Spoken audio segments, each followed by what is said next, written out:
No pleno ordinario da Deputación de Pontevedra hoxe tomaron posesión do seu cargo Jorge Canda, José Fervenza, Santiago Rodríguez e María Belén Villar.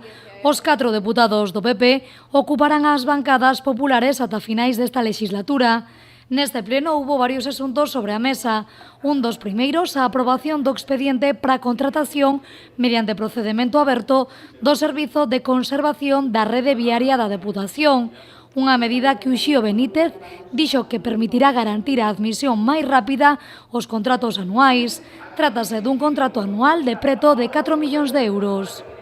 Polo tanto, garantir que a Administración responda dun xeito técnico e non dependendo de contratos puntuais que se saben facendo ano a ano.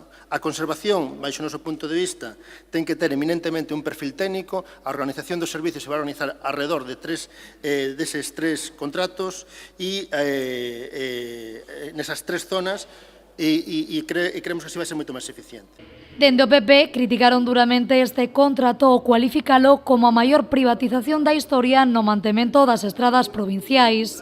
Logo, desde o Partido Popular entenderíamos que vostedes pediran un reforzo externo sempre cando que nós estuviéramos funcionando ao 100%, pero resulta que os nosos medios os temos paralizados, que os nosos operarios non estemos funcionando ao 100%. E resulta que vostedes, os que se chaman de esquerdas e os que se chaman defensores do público, veñen aquí co maior contrato de privatización desta casa.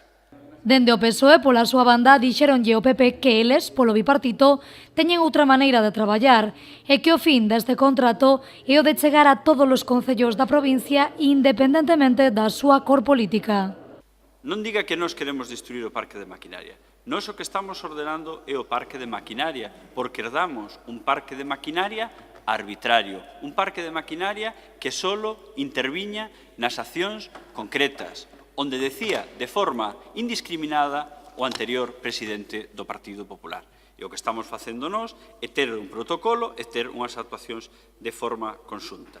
Un pleno onde tamén se aprobou a moción do PP, co apoio do PSOE, unha moción que tiña como fin apoiar as forzas e corpos de seguridade do Estado como garantes do Estado de Dereito.